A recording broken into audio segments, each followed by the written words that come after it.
Muito bom dia a todas, a todos e a todos. Bem-vindos em mais um Dharma Dominical aqui do Templo Higashi Hongan de Brasil, Betsuin. Hoje, dia 13 de março, já estamos na metade do terceiro mês do ano. O tempo está passando muito rápido. E com tantos episódios acontecendo na nossa sociedade, vamos então ouvir, escutar o Dharma, refletir sobre a própria vida à luz dos ensinamentos do Buda, do Nembutsu, e assim procurarmos criar uma terra de paz e serenidade. Vamos iniciar então o nosso rito, como de praxe, através do hino do budismo Shin, Shin Shushuka, depois Tisarana e em seguida Tambu Tsuge na página 7. Mãos postas.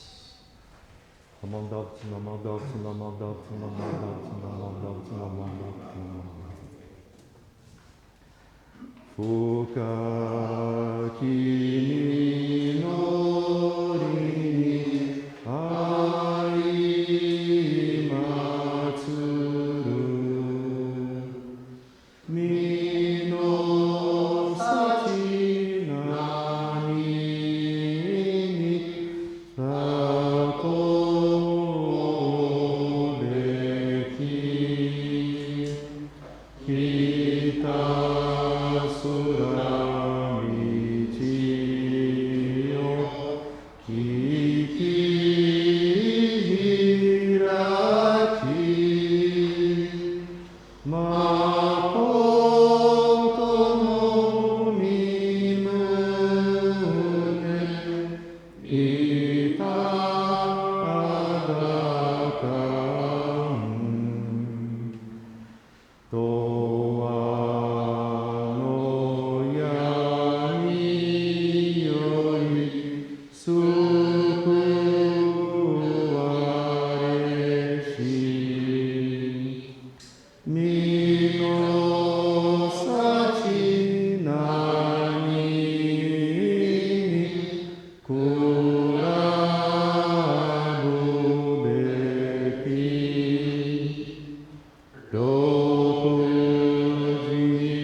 A que devo comparar a felicidade de encontrar a sublime doutrina?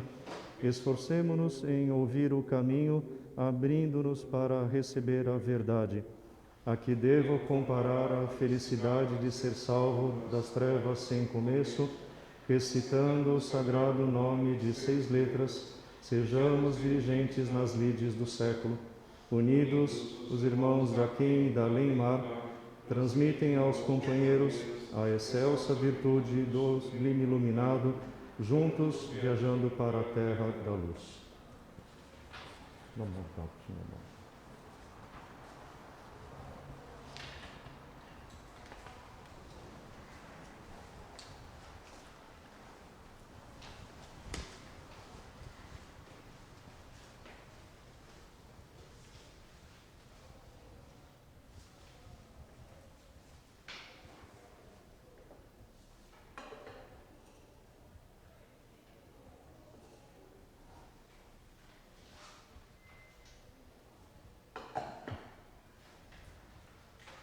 Mãos postas.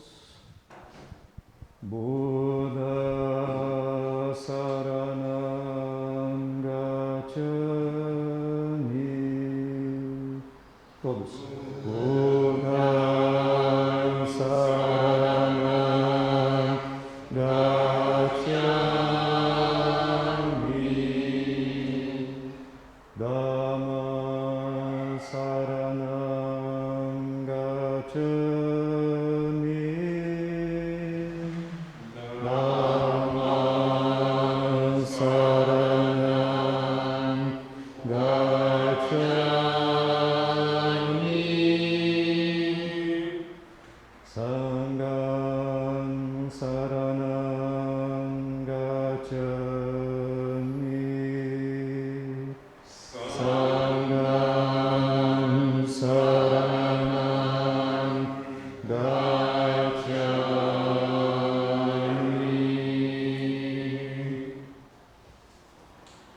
Difícil é obter o nascimento na condição humana, e agora nela estou vivendo. E agora me é dado conhecê-lo. Se não alcançar nesta mesma vida a total libertação, em que outra vida poderia alcançá-la? Portanto, juntamente a todos os seres viventes, busco reverentemente tomar refúgio no tríplice tesouro do budismo. Todos. Eu tomo refúgio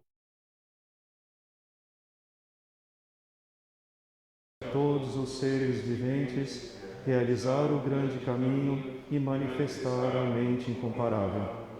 Eu tomo refúgio no Dharma, a doutrina que conduz à iluminação, que eu possa, juntamente a todos os seres viventes, mergulhar nas profundezas do ensinamento,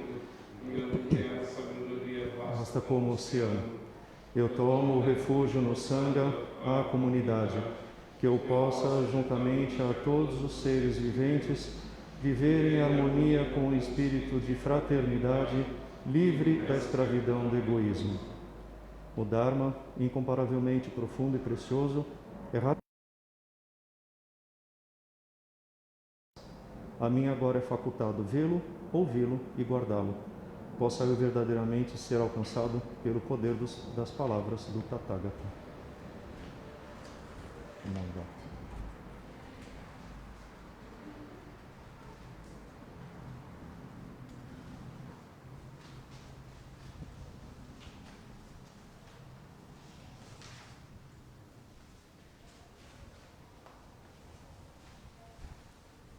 Então, Butsuge, na página 7.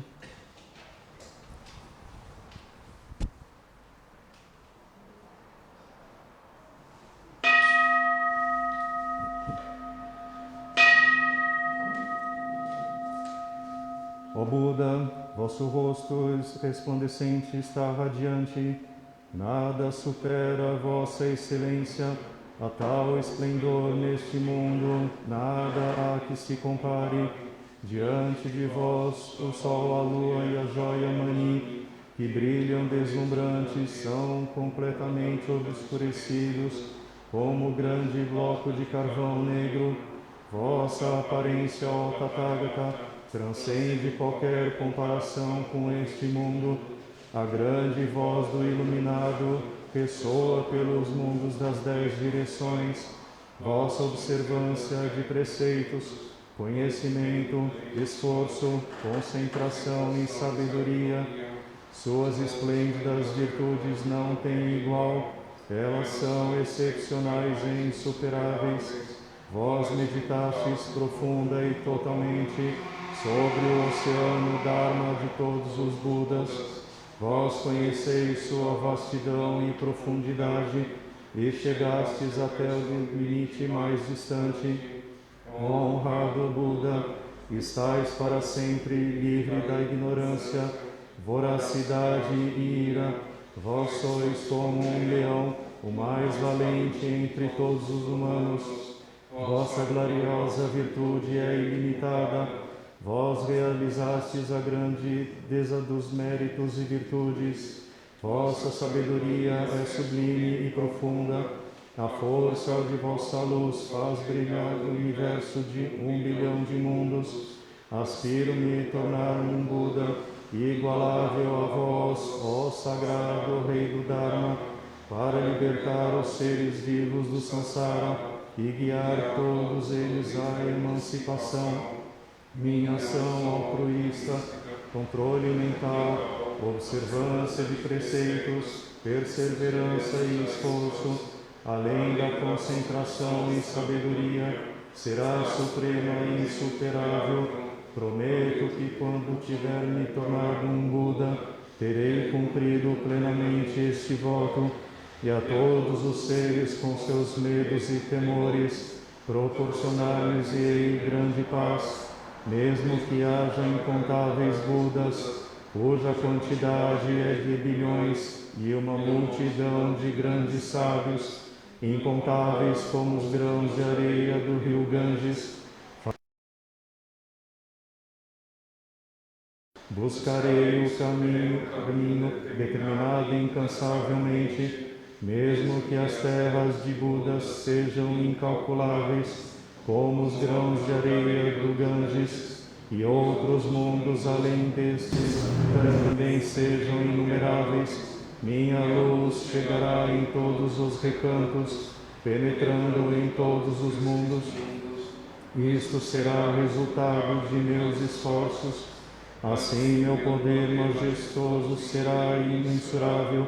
Quando eu tiver me tornado um Buda, minha terra será mais admirável, e seu povo será maravilhoso e insuperável.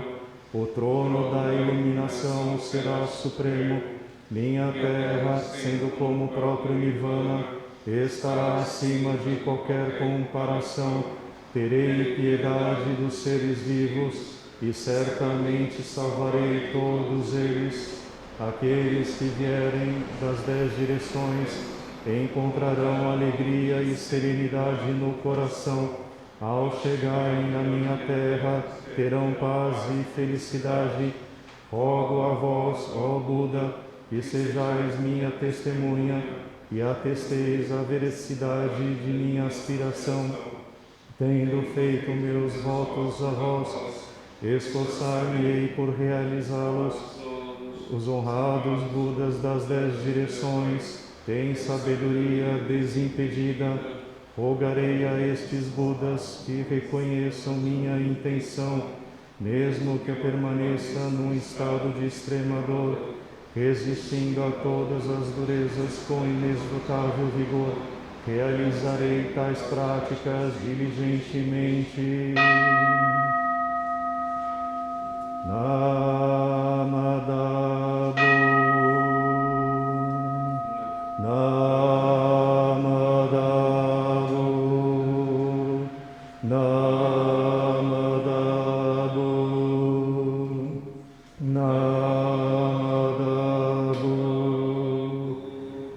Namadabo, Namadabo, Namadabo,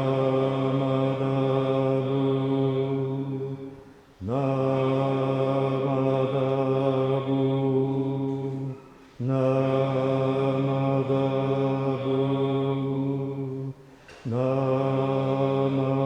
Namadabo, Namadabo.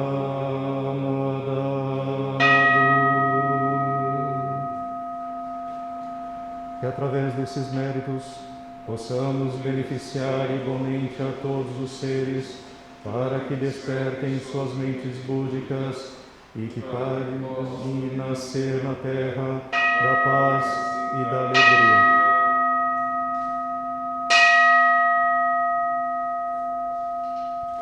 Gachou, mãos postas, na mão da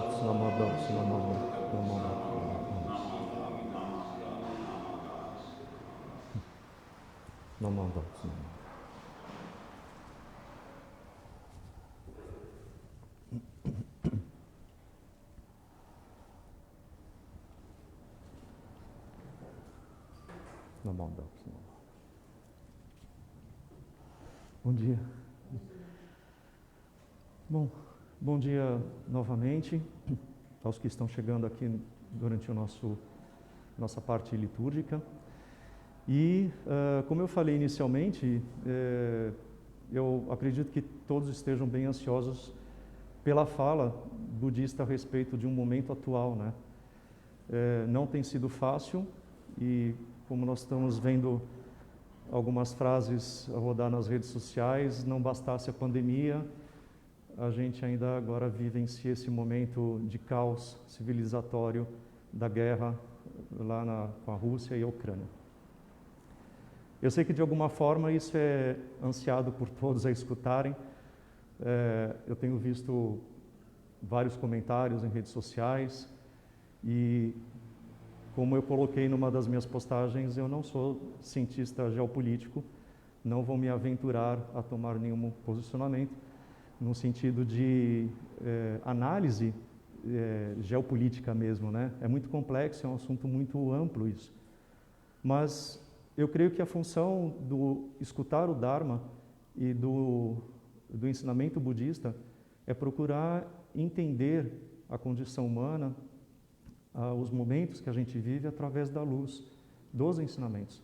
Claro que as críticas devem ser feitas, os posicionamentos devem ser tomados, as análises elas devem ser bem amplas para a gente não cair numa falsa ideia ou numa ideologia superficial. Mas nesta semana que passou, a nossa ordem colocou um comunicado a respeito, como várias entidades religiosas assim fizeram, sobre um repúdio, né, da invasão e a matança, né, de tantas pessoas inocentes e fazendo milhões de refugiados, né, por conta desse agravante político, geopolítico, né. E me foi perguntado a respeito, né, de como que fica então tantos outros problemas que estão ocorrendo nesse exato momento, né, e a gente não dá conta, né. Primeiro que eu acho que o conteúdo informativo, jornalístico, ele não consegue talvez abraçar tudo que está ocorrendo, né. É muita informação para a gente absorver, né. E eu fiquei pensando, né, por que a gente faz isso, né? Eu falei, olha, como eu disse inicialmente, eu não sou um especialista geopolítico, mas eu estou tentando entender a vida, afinal, essa é a função das religiões, trazer uma leitura sobre a vida e sobre a condição humana. Se nós não tivéssemos sofrimentos, ou, como disse o José Saramago, escritor português, uma frase que a ele é atribuído, se não houvesse a morte, não existiriam as religiões. Então, o papel das religiões é justamente trazer uma narrativa a respeito do mesmo tema, que é a vida. Temos aí diferentes leituras, né? Eu sempre gosto de lembrar que nenhuma leitura se sobrepõe à outra. A verdade budista ela é uma verdade para nós enquanto praticamos, é do cristão a mesma coisa, do islã e assim vai, né? Mas o assunto não é interreligiosidade, como eu também trabalho em paralelo, mas sim a gente tentar entender. E aí a resposta que me veio é sobre compaixão, né? Talvez é uma palavra tão recorrente no budismo que a gente normaliza e acaba até banalizando um pouquinho o que vem a isso, né?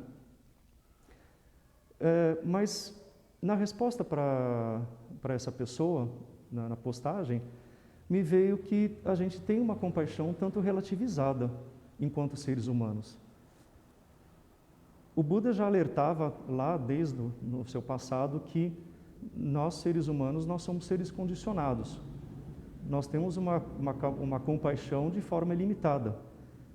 Porque a questão dele, a pergunta dele na minha postagem é por que a gente está se compadecendo com um episódio atual de grande dimensão, porque é de grande dimensão, convenhamos que 2,5 milhões de pessoas que fogem de um país não é uma coisa que é pouca, mas por que tantos outros lugares, como ele mesmo falou, que existem 58 ações militares pelo mundo, a gente não se compadece?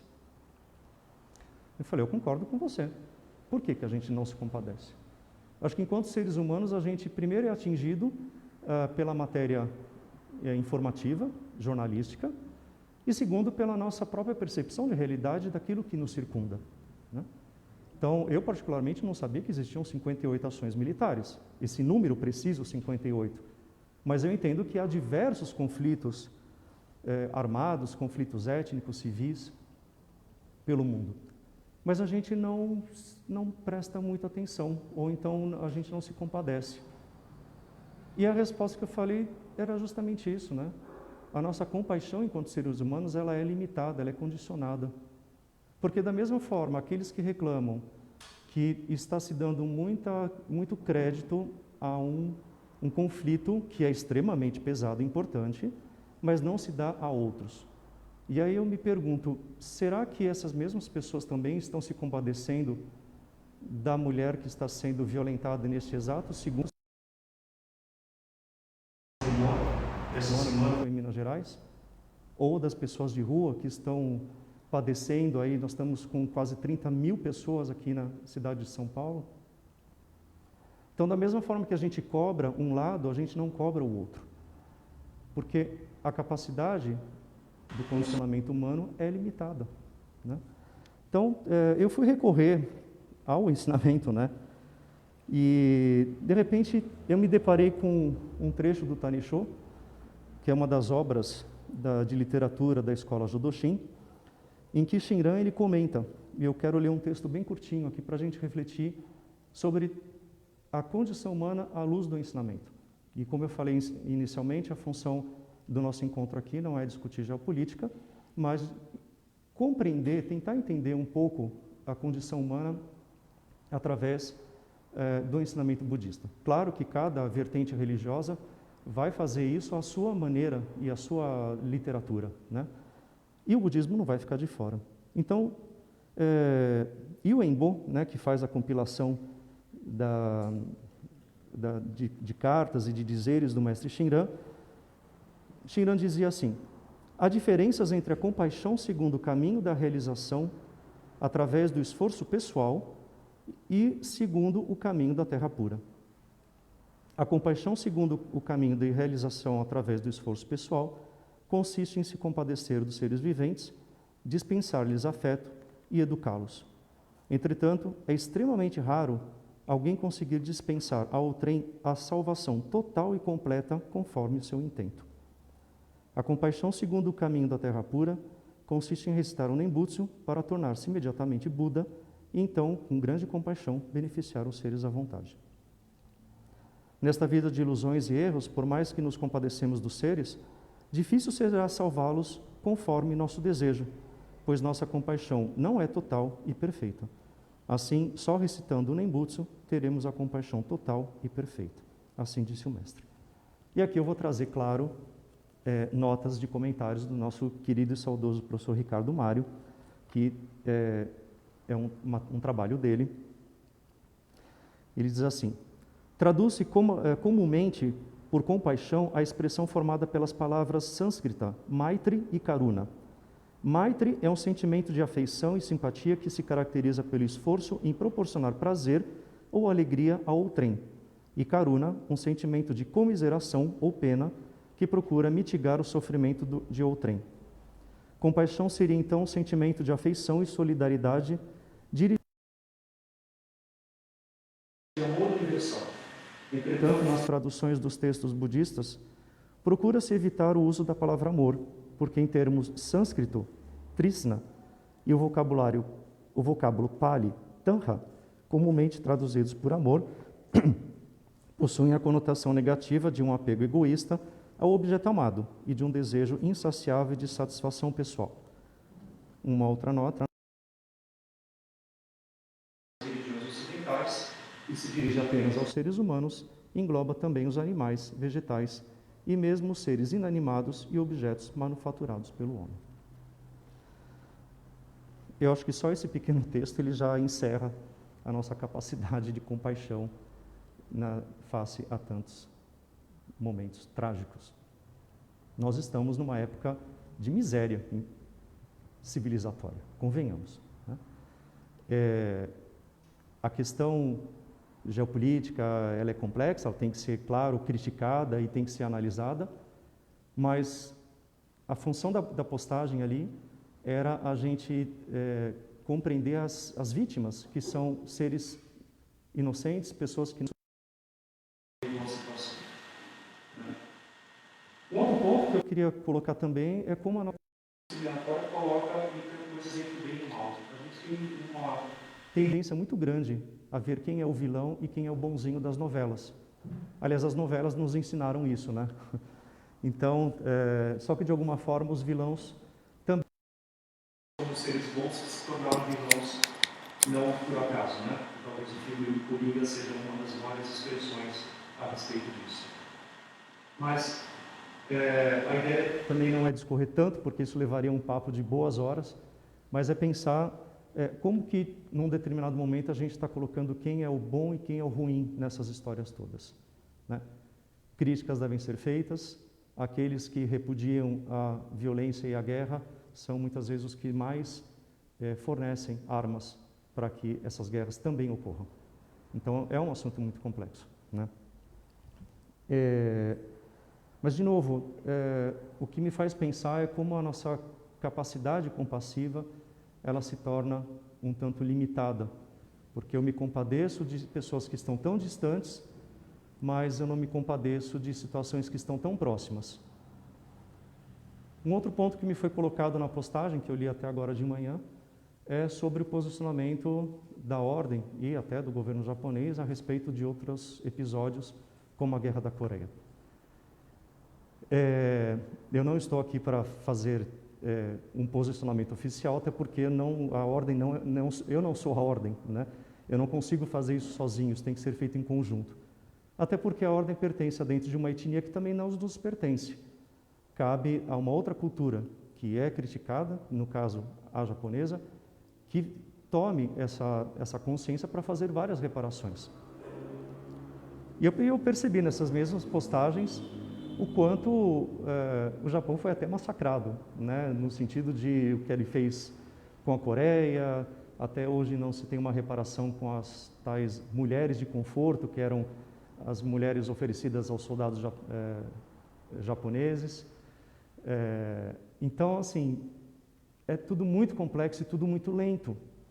A gente não consegue transformar isso de um momento para o outro. Mas eu quero voltar à minha fala inicial de como a gente vê um outro posicionamento, mas não vê o nosso próprio. Da mesma forma que nos é cobrado o posicionamento da ordem Shinshu e que tem um histórico bem obscuro na época da guerra e que tem que ser realmente refletido e reparado, assim como a própria cultura japonesa, nós temos as nossas. Eu me pergunto se nós estamos fazendo as devidas reparações ao povo negro aqui no Brasil, aos povos indígenas, principalmente quando nós atribuímos o poder a determinadas pessoas que vão justamente contra essas pessoas. Quem me conhece sabe que eu trabalho muito com a questão LGBTQIA+. Eu me pergunto se a sociedade heterossexual está fazendo sua reparação para com as pessoas LGBTQIA+. Eu me pergunto se os homens héteros estão fazendo reparações para com as mulheres, porque nós temos homens cis, uma reparação, uma dívida gigantesca com as mulheres na história da humanidade. Eu me pergunto se os textos budistas misóginos vão ser também criticados com os seus mestres do passado, quando eles escreviam que as mulheres eram subproduto do karma, ou algo assim. O Buda em si não falou isso.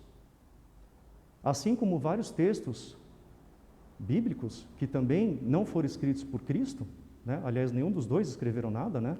Cristo nem Buda. Mas como que a interpretação de determinados homens criaram misoginia, racismo, transfobia. Eu me pergunto se a gente também vai exigir essas reparações. Eu não estou justificando uma coisa pela outra, mas só tentando refletir sobre a nossa capacidade compassiva. Tem muita coisa para ser feita nesse mundo, sem dúvida nenhuma, né? Agora, não podemos colocar quem é o bom e quem é o mal assim de maneira muito superficial. Agora, os processos são lentos, né? E aí, procurando novamente, né, entender a vida através do ensinamento, eu caio com um trecho que eu me deparei do livro, né, do Kyozawa Manshi, Arcabouço de uma Filosofia de Religião. Vocês podem encontrar ele em PDF, se quiserem. Mas, bom, vamos voltar então ao que interessa, que é o nosso entendimento budista, né? A prática da escola Jodoshin não é primeiro praticar, não é primeiro ter fé para depois praticar, né? Aliás, não é primeiro você praticar para depois ter fé, né? É primeiro você escutar o ensinamento para que a fé seja despertada, né? Na obra máxima do mestre Shinran, que é o Kyōgyō Shinsho, Kyo é o ensinamento, Gyo é prática, Shin é fé e Sho é a realização. Eu gosto muito desse título porque ele mostra o percurso da nossa prática espiritual, nossa prática budista, rumo ao despertar. É um processo lento. Ninguém se transforma num instante, de uma hora para outra, né, num plim. Aliás, a própria história de Buda Shakyamuni, nos contos Jataka, eles são diversas outras vidas vividas pelo Buda Shakyamuni até ele se manifestar como, né, ele nascer como Siddhartha Gautama e se realizar como Buda Shakyamuni, né? É todo um processo. Mas todas essas mensagens, elas mostram como que o ensinamento ele tem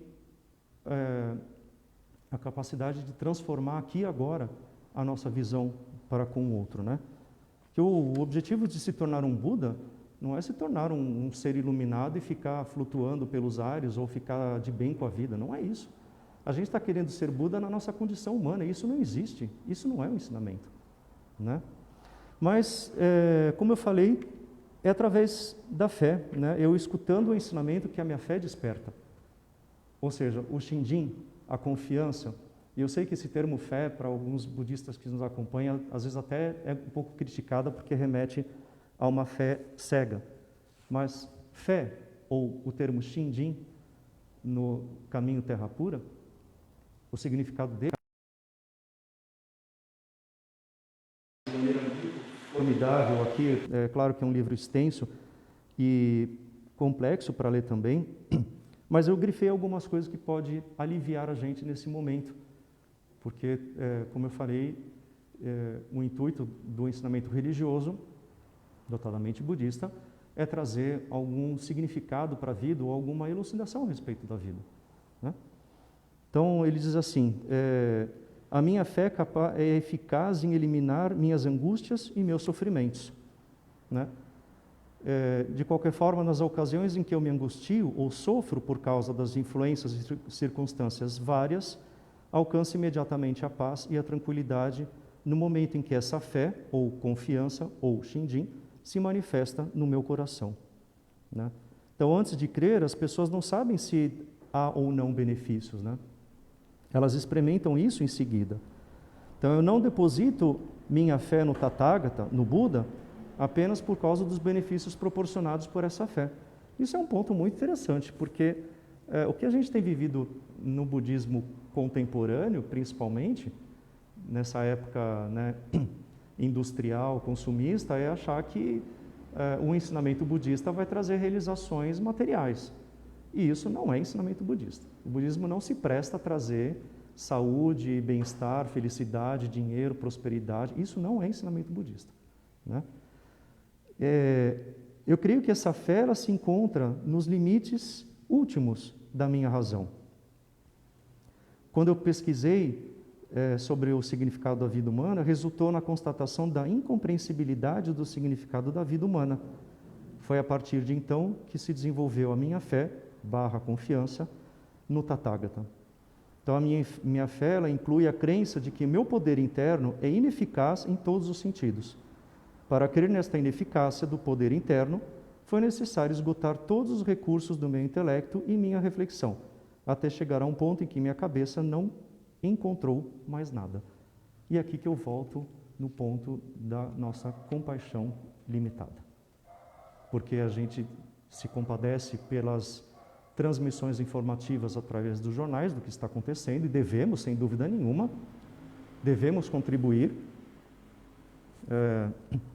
Eu tenho minha irmã, que mora fora, vive numa comunidade ucraniana na Alemanha, e eles estão todos trabalhando nesse sentido. Então, a gente tem que apoiar e resolver. Mas, de alguma forma, a gente faz isso do outro lado, mas esquece a nossa vizinha, que de repente está sendo psicologicamente violentada pelo marido, né? E aí, então, para já ir para os meus finalmente, né, que o Zalmanche lhe diz, né, o Tathagata em que eu creio é a essência básica do poder que me torna desapaixonado e calmo, que me torna capaz de viver e morrer neste mundo. Sem crer nesse Tathagata, ou Buda, né, eu não sou capaz nem de viver, nem de morrer. Não posso, de maneira nenhuma, deixar de crer nesse Tathagata.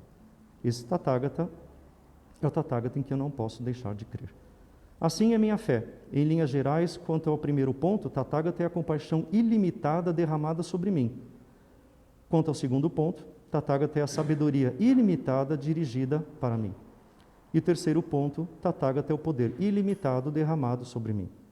Assim, minha fé consiste em crer na existência real da compaixão ilimitada, da sabedoria ilimitada e do poder ilimitado. É por ser a compaixão ilimitada que, desde o momento em que minha fé definiu-se com firmeza, o Tathagata me proporciona serenidade e tranquilidade. Dessa forma, eu acho que a gente pode entender todos esses momentos atuais de forma macro e micro.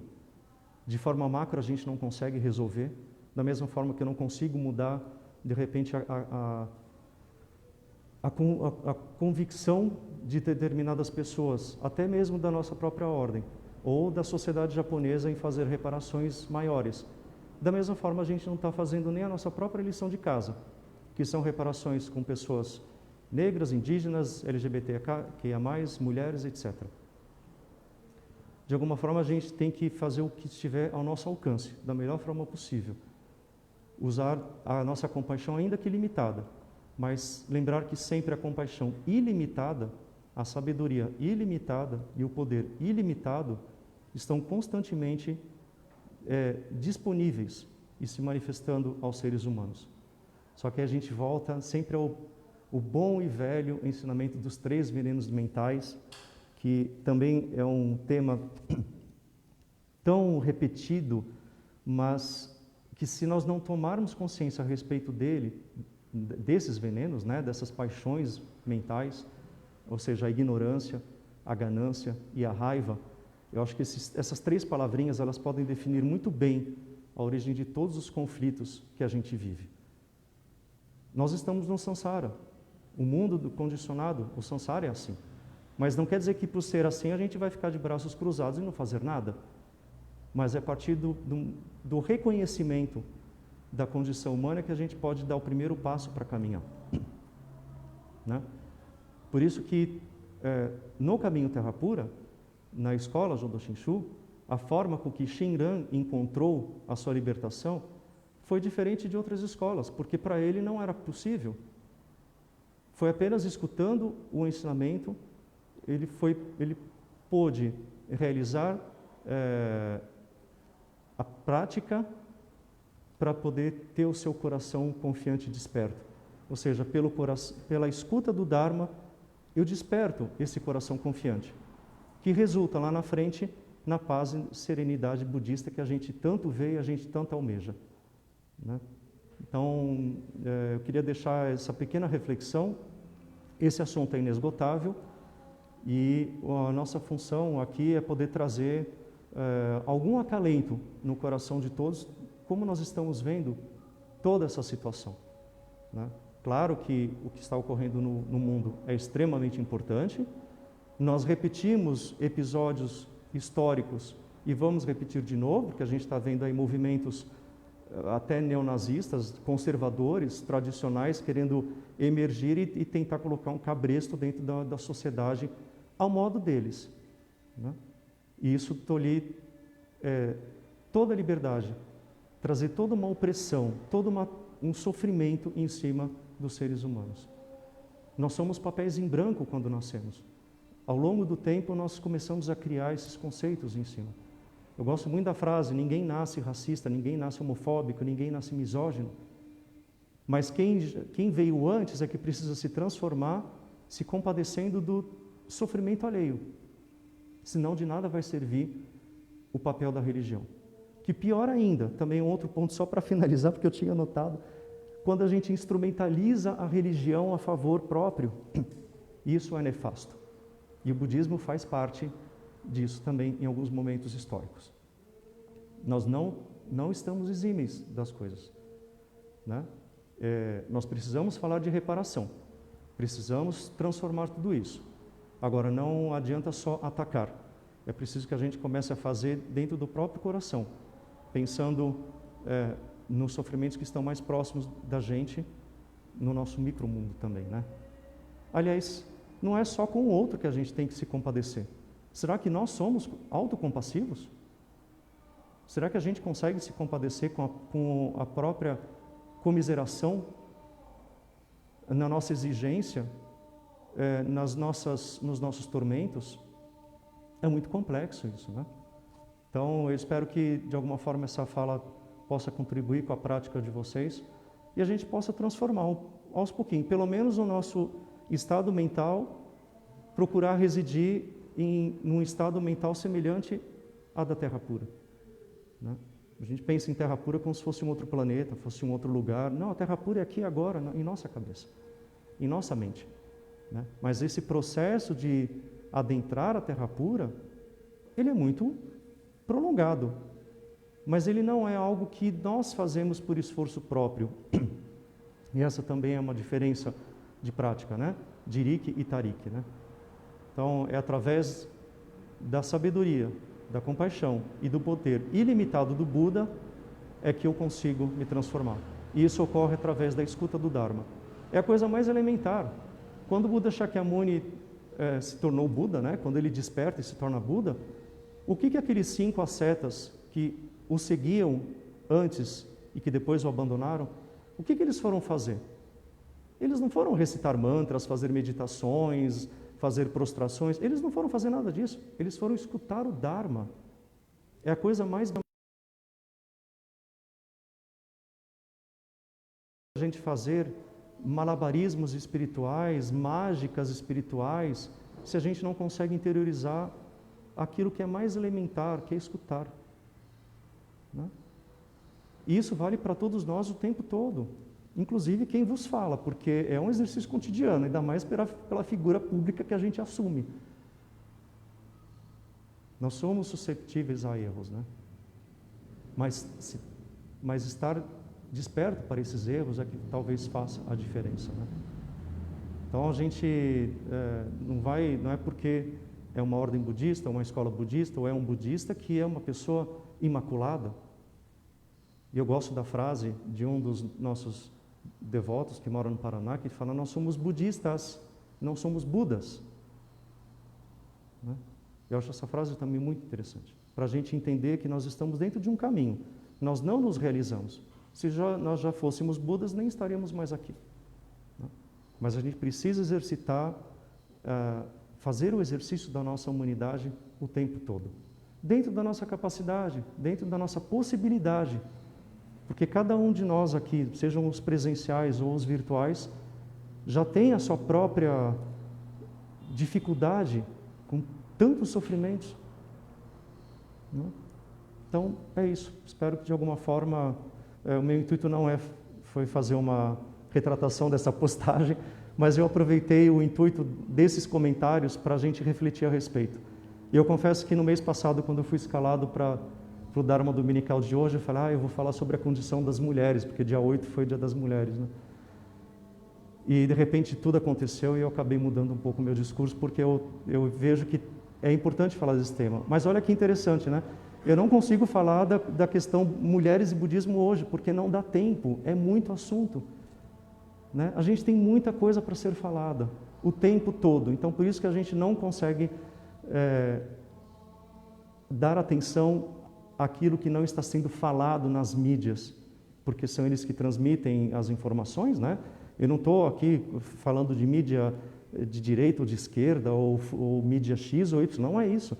Mas as informações que nos chegam, em algum momento a gente não consegue absorver e nem processar na nossa cabeça, né? Mas se a gente puder fazer alguma coisa para nós mesmos, acho que já é o início delas, né? Então, vamos encerrar cantando o hino do Ondoku-san. Agradecer, né, aos mestres, a grande compaixão. Se encontra na página 10.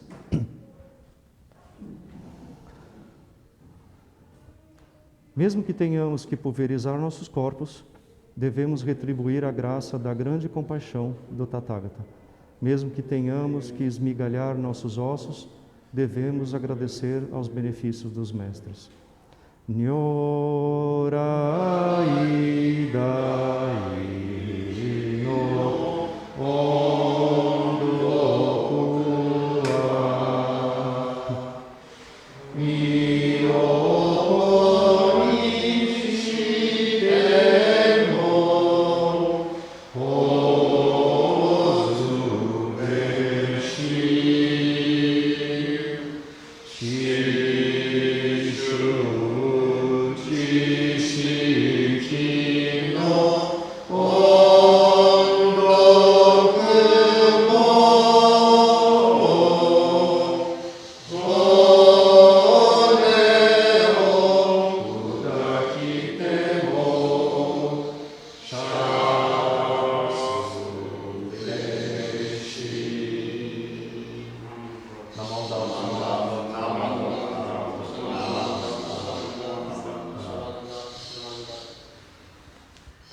Muito obrigado a todas, a todos e a todos. Tenham um ótimo domingo.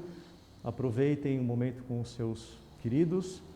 E domingo que vem nós temos o rito de Orrigan, que se irá às 10h30 da manhã. Nós faremos a transmissão online pela página aqui do Facebook. E espero receber vocês. O templo já está aberto nos ritos de domingo, de Dharma Dominical, com limitação de 20 pessoas. Mas venham participar. Vamos voltar à nossa vida normal, que felizmente está tomando um retorno, né? Mas ainda assim, cuidem-se, sempre, tá bom? Muito obrigado. Bom domingo.